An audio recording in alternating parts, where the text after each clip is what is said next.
On the 9th of June, the Modi government 3.0 was sworn in. Even as the government was being sworn in, Pakistan's ISI launched a brutal and a very cowardly attack on a bus full of pilgrims in the Reasi area of Jammu and Kashmir.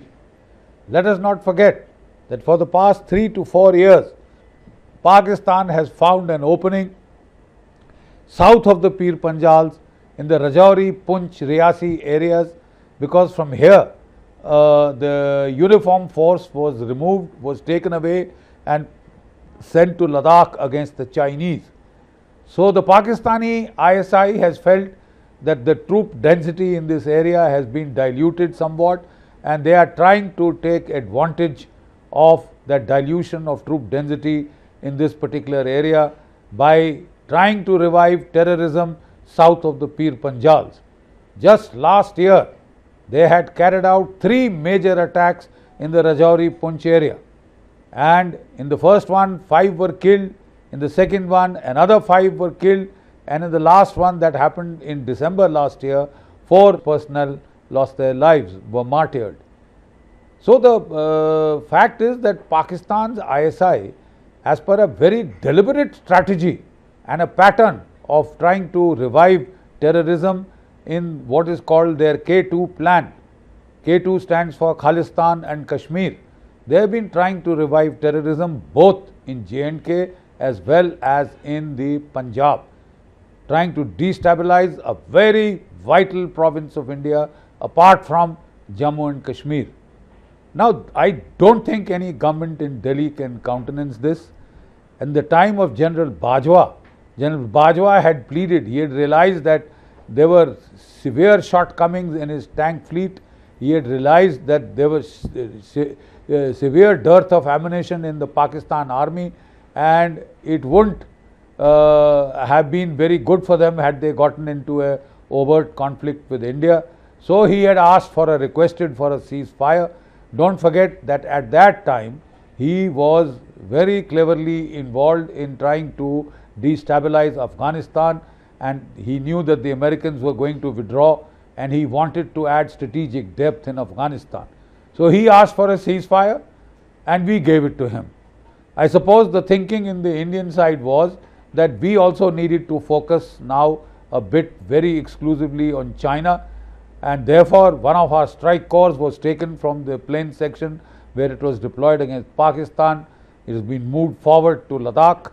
Another strike corps has been raised and activated. A massive build-up was done in Ladakh, which mirror imaged the Chinese build-up of 2020 and has overtaken that. We were able to bloody the Chinese nose in Galwan, etc. And then we carried out a major counter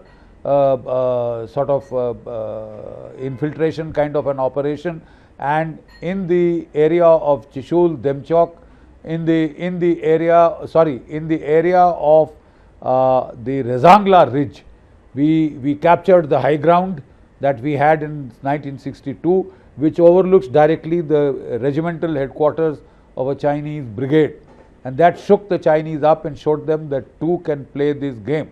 If you intrude, India could counter intrude. So to that extent we've been able to stabilize the Chinese front, but we've opened some I would say gaps on the Rajouri Poonch kind of sector, which Pakistan seems hell bent to take advantage of. I had been advocating for some time that we should hit back, we should abrogate the ceasefire, activate the line of control so that their infiltration levels, which have been severely curtailed by the fence to almost by 90% and more, we need to sort of plug the gaps by opening live fire on the line of control to inhibit and further restrict the Pakistani infiltration. Pakistan now has struck in a very major way, in a very dastardly attack. They have killed 10 innocent Hindu pilgrims and 41 have been wounded. The dastardliness of the attack can be gauged from the fact, two facts. that one of them came onto the road and opened fire. There were supposed to be 3 Pakistani armed terrorists in fatigues. They were using M3 rifles like the ones that the Pakistan army uses. They shot at the driver, killed him, he slumped in his seat and the bus fell into the khud. The worst part is then as the bus rolled down into the khud, these terrorists took positions on the road and began to fire on the bus which had fallen down. And when the wounded innocent civilians, women and children were trying to crawl out of it, they shot them in cold blood, including a child of just 2. Babies and children were murdered, women were murdered in cold blood. It was a horrible incident, and it's very sad that it's very sad that we were all so busy with the ceremonies of swearing in, etc., that hardly any media attention was paid to this dastardly attack. But this cannot be allowed to pass, and the least that India can do is abrogate the ceasefire immediately and work out a series of responses like surgical strike, like air strikes, like Balakot, and we have a lot more that we can do. This is not the limit.